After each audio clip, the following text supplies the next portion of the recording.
Take two. I'm gonna learn one of these days. I'm just gonna learn. I'm gonna start this off with a really, hopefully, brief history. My mom passed away almost 9 years ago now, and when we were taking care of her apartment, we were deciding what to do with all her stuff. And one of the things that came up with my mom's sewing machine. And my mom's sewing machine, she had since my earliest memories, and she made all our Halloween costumes, and she did a lot of work around hemming stuff and fixing pants and whatever on that sewing machine.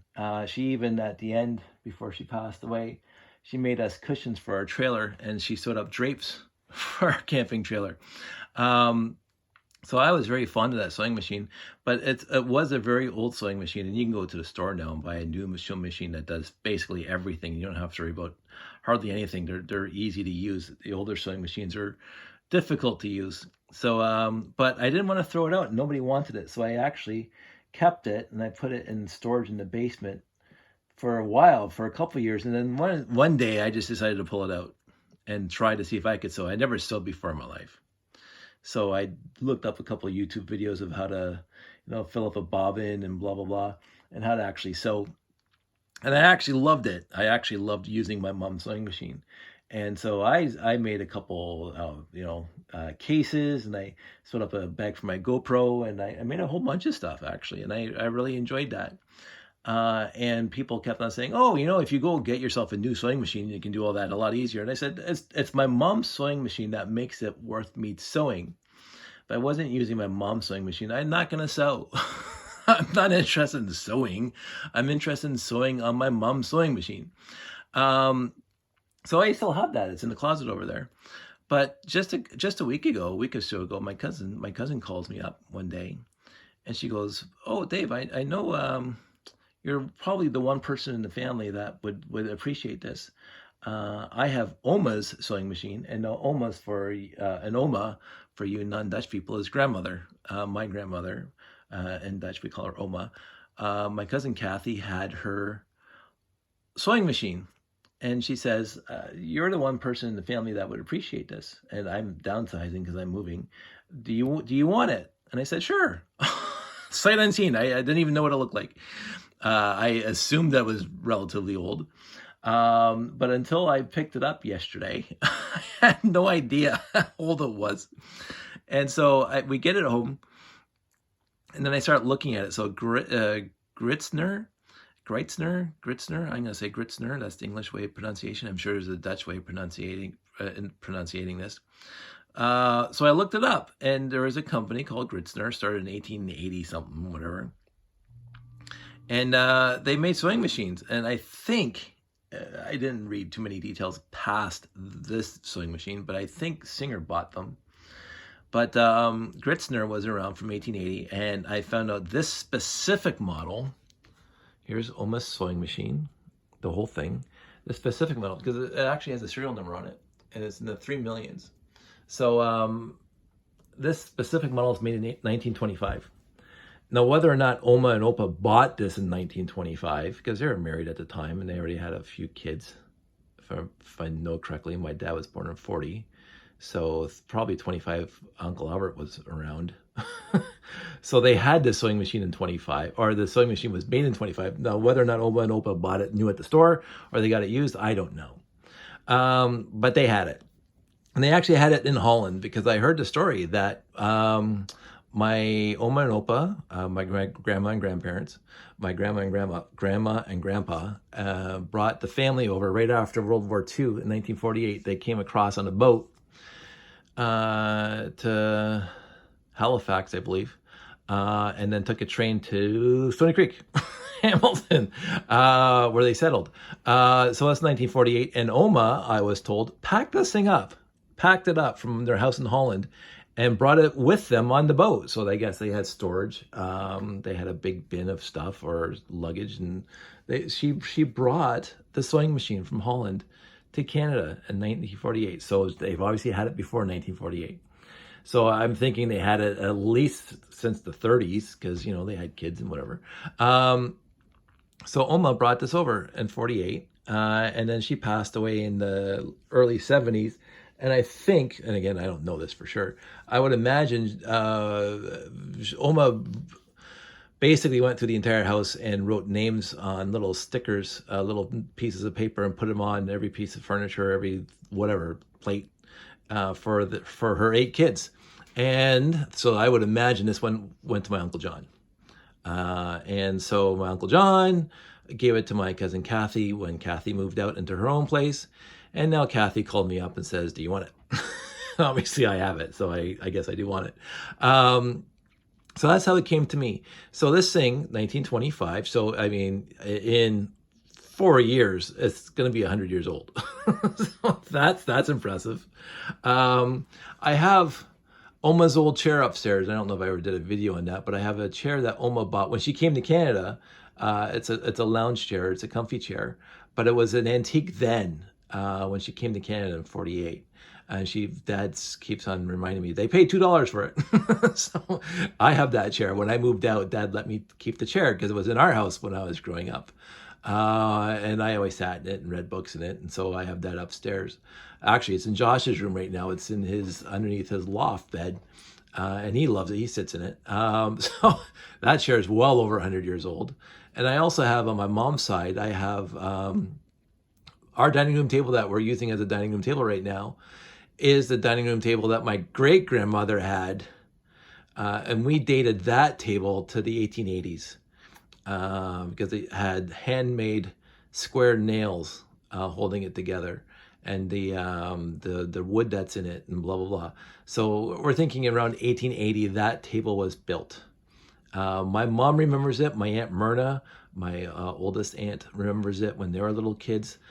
So we're thinking our great-grandmother gave it to my grandmother, and my grandmother gave it to my mom because it was in our house when we were growing up. And it was a craft table in the basement for the longest time because Mom and Dad had this nice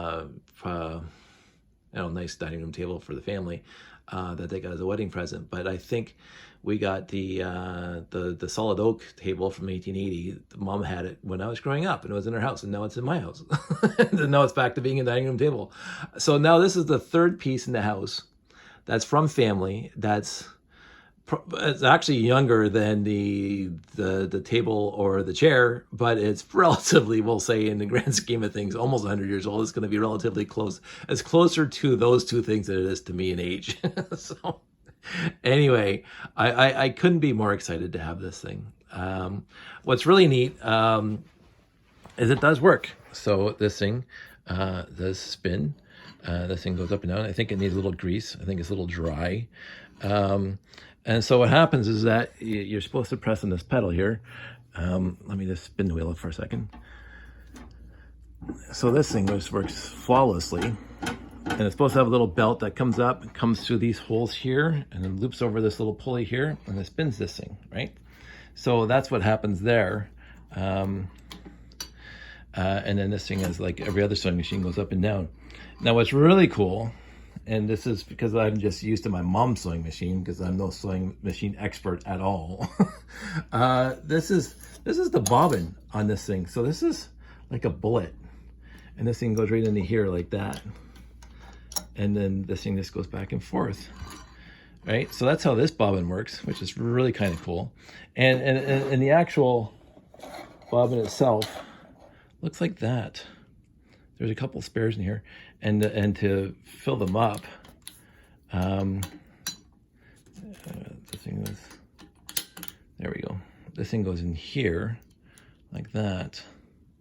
And this is the one thing that happened since I got it home, because I was moving it around the house and bringing it downstairs. So this is how you fill out the bobbin. This thing used to have a rubber tread on it that would interface with this wheel. And it's not doing it now. But the rubber was so old and brittle, it just flaked apart when I touched it. So I don't think I'm going to be able to source another rubber wheel for this thing, but I can probably make one out of a leg or something like that. But you know, that's the bobbin. And so this thing is just unbelievably fantastic condition. Now, it's still a little dusty. I mean, Sandy and I spent some time cleaning this thing up, but it's absolutely gorgeous, the workmanship in this thing. I just honestly can't get over it with the nice, with the like pictures on it, the drawings on it. The one thing is it is well used, and you can see it from the tabletop that it's very well used. There's a crack in here. I'd already talked to my friend who is really good with restoring wood projects, and we're going to get some ideas. This is a very thin veneer on top of the wood underneath. It's not particle board, it's actually real wood, obviously, because this is from 1925. But the split here, I'm not going to be able to fix, but I might be able to fill it in and restain it. I might resurface this thing. The drawers are really neat. I never even thought about drawers like this before. So, well, this one's already open. So this is the belt that's busted. And there's nothing I can do about that. So I don't think these drawers have been used. I don't think Kathy used this thing as a sewing machine. She may have, but these spools of thread are pretty old, right? And they're still here. And this dookie, or it's not even a dookie. It's I mean, look at that. I remember having doilies when I was a kid all over the house. My mom always had them. So there's thread, there's some stuff in here, there's some extra bobbins, some extra stuff over here. We got artifacts from a bygone era. Over here we have zippers and stuff, elastics that are probably pretty old. You know, it's just a step back in time. Now, I was 5 years old when Oma passed away, so I don't remember her using this sewing machine. I just remember her giving me druffies all the time, which was great for me, and being just loving the grandkids, because you know she lived 2 doors down. It was really nice growing up because Opa, when he came to Canada, worked and he saved up some money, and he bought a couple acres in Winona. And as the kids got older and got married, he parceled off his land for the kids. So when I was growing up, there was Opa's house, and next door to Opa's house was Uncle John's house with my cousin Kathy, and probably where the sewing machine was after Oma passed away. And next to Uncle John was my dad's place. My dad built his house in 1967, the year I was born. And as a centennial project, because it seemed to be the thing to do back in 1967. So I grew up with my Oma 2 doors down, my Oma and Opa 2 doors down, my Uncle John and Aunt Jane right next door, my cousins Kathy, Patty, and Jimmy right next door, my cousins Billy, Bobby, Judy down the street, my cousin George, and Linda across town, but it's Winona, it's a small town. My cousin Deb and Mike, they're across town, right? So it was utterly fantastic, and I mentioned in the other video that I worked for all my uncles. I really did. Every one of my uncles on my dad's side of the family, I worked for at least a summer, sometimes longer, growing up. I didn't work for my dad ever. He had a full-time job as a guy, as a worker and a welder and a plant manager over at Procter & Gamble. So, well, actually I can't say that. I did work for my dad because I did have a summer at Procter & Gamble. So I worked for all my my dad's relatives, including himself. But Oma was wonderful to us grandkids. She loved the grandkids, and the fact that we were just 2 doors down, she must have just been in heaven because she had all these grandkids running around the house all the time. And we would run over there all the time, and just because it's 2 doors down and it's Winona, you could run around. And she'd always have druffies for us. She always had a kind word. No, she did have, she spoke Dutch. She spoke English too, but she came over in '48 and she already had 8 kids, and so her English wasn't bad. I remember I was speaking with her at the age of 5, but it was the thick accent, and I loved it. And she always had druppies and other things like Dutch stuff, Dutch treats. It was utterly fantastic having her to grow up with. My brother has more memories of her because my brother would have been 8 when she passed away. And he remembers Oma as this wonderful, lovely person that he spent a lot of time with. I was 5 and too busy in the sandbox and playing with Lego. But Oma was always there, and it was wonderful to have her there. And now I have her sewing machine. And now I'm gonna try to refurbish it. My cousin Kathy says there's an extra belt she has at home for this thing, but I don't think I'm ever going to use this thing, quote unquote, as a sewing machine. I'm going to refurbish it to hopefully spectacular. refinish the wood, revive the wood, clean up some of the scuffs and scratches on the steel, make a showpiece out of it, because I just find it absolutely beautiful. And even these drawers, the way they're, I never even thought about this. So it looks like it's a little bit broken on the bottom, but they have the tongue and groove on the inside. So this thing just hangs like that. I never even thought about doing that. This is the underside. Not you know, that's just what undersides always look like. And here is a little bit of a tray, probably for the dripping oils and stuff that you use to lubricate this thing. But everything works, right? Now, that little racket showed up. So I started making this video, but I think it's just because it sat around so long, but I wasn't making it all day until now. But it's wonderful. And again, I don't know how the ins and outs of this thing, because again, I'm not trained on sewing machines at all. But even it has this thing, so I think this is a stitch pattern or whatever, so that still works. It's a little dusty in there, but I just adore this thing. I was getting into all the little gizmos in here to make sure that everything looks copacetic. But, for something that's almost 100 years old, I can't complain at all. And this, of course, lifts up the foot and puts on the foot. So I won't say it's a rudimentary sewing machine, but it is 100 years old. So but I'm noticing it has basically all the same functionality as my mom's sewing machine.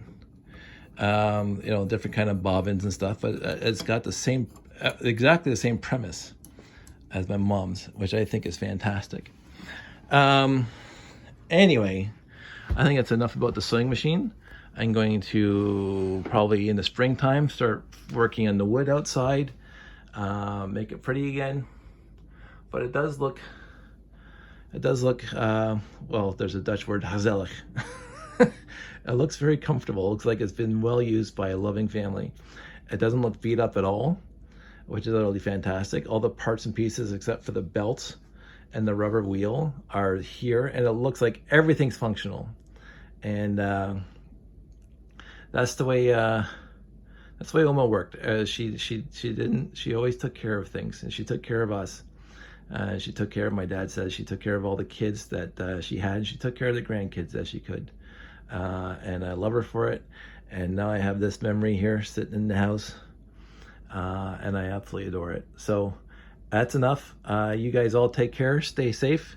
Again, wear your mask, please. And we'll see you guys all on the flip side.